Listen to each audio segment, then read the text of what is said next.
Saludos familia, bienvenidos a un nuevo episodio aquí en tu programa Conectando Contigo.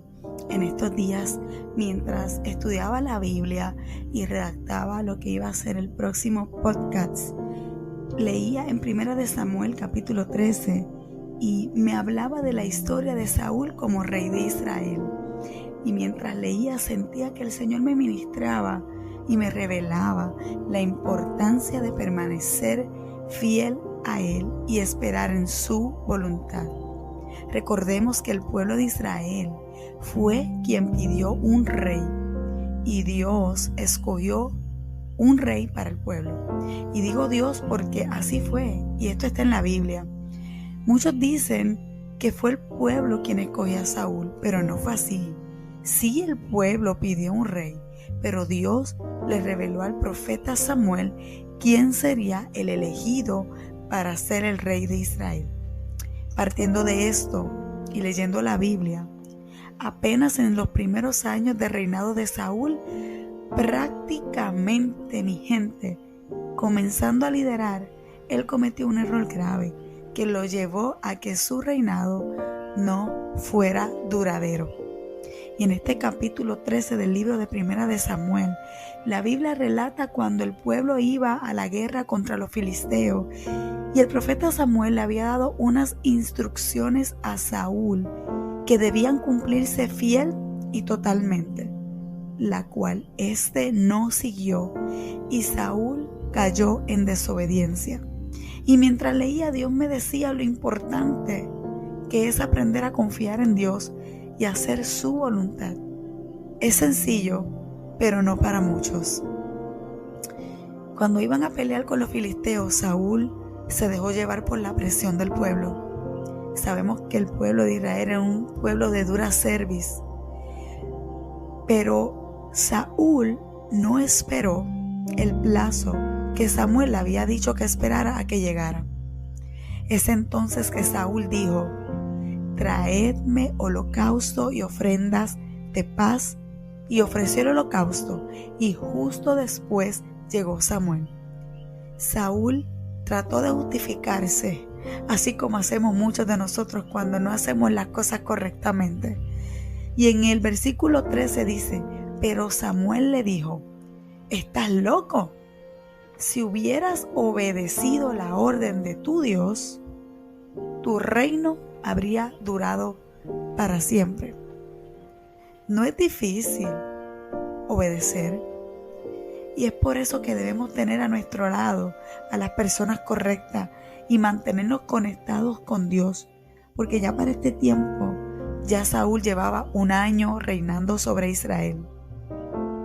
Y no solo fue una vez que Saúl desobedeció e hizo lo que le vino en gana. Y hoy día hay muchos que se creen que por las obras y los sacrificios que hacen, Dios se complace por eso. Y en el capítulo 15 de 1 de Samuel, versículo 22 y 23 dice: pero Samuel respondió: ¿qué es lo más que le agrada al Señor? ¿Tus ofrendas quemadas y sacrificios, o que obedezcas a su voz? Escucha, la obediencia es mejor que el sacrificio, y la sumisión es mejor que ofrecer la grasa de los carneros. La rebelión es tan pecaminosa como la hechicería, y la terquedad tan mala como rendir culto a ídolos. Así que por cuanto has rechazado el mandato del Señor, Él te ha rechazado como rey. Mire mi gente, aún así, luego del profeta Samuel indicarle a Saúl que fue rechazado por Dios, Samuel le da otra encomienda. Y en otras palabras, es como que le dio otra oportunidad para enmendar ese error. Samuel le dijo a Saúl que ahora tenía que herir a Amalek y destruir todo lo que había, ya que Amalek se lo puso en el camino al pueblo de Israel cuando subía de Egipto. Pero ahí volvió Saúl y solo cumplió una parte. Derrotó a los amalecitas, pero dejó vivo a Agag, el rey de Amalek, y tomó lo mejor de las ovejas y del ganado mayor, pero todo lo que era vil y despreciable lo destruyó. ¿Qué tú me dices?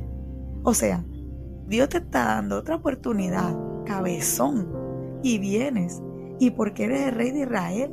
¿Te crees que manda? No, mi hijo, no. Las cosas no son así. Y es aquí cuando el Señor volvió a desechar a Saúl. Uf, qué horrible debe sentirse ser rechazado por Dios. Cuando desobedeces a Dios, vienes quedando fuera del cerco protector de Dios. No esperar lo que Dios dijo y hacer lo que nos venga en gana tiene sus consecuencias, a tal punto que sea rechazado por Dios. En el libro de Samuel, en 2 ocasiones dice que el Espíritu de Dios vino sobre Saúl. Después que Samuel lo ungió, a Saúl Dios le dio otro corazón. Pero cuando Saúl fue rechazado por Dios, el Espíritu del Señor se apartó de él. No obstante, tú no puedes esperar dirigir a otros efectivamente mientras no estés dispuesto, en primer lugar, a ser dirigido por Dios. La terquedad y el orgullo de Saúl lo descalificaron como rey de Israel. Y qué vergonzoso y triste es ser rechazado por Dios. Cuando Dios delega en ti algún ministerio es porque confía plenamente en ti y Él sabe que tienes el potencial. Solo Él busca obediencia. Dios busca que seas ese instrumento para el liderazgo piadoso que Él desea que tú seas. No hay mejor líder que aquel que puede seguir fielmente a Dios. Recuerda que todo lo que tienes y eres se lo debes a Dios. El salmista decía: pueblo suyo somos y ovejas de su prado. En otras palabras, le pertenecemos a Dios. Y si Dios te encarga una misión es para que hagas la voluntad del Padre. Y de esa forma evita ser rechazado por Dios, porque si lo que Dios te entrega no lo sabes manejar, Dios levantará un David con un corazón conforme al de Dios. Qué lindo. Nada, hasta aquí el episodio de hoy. Nos vemos en la próxima. Dios te bendiga.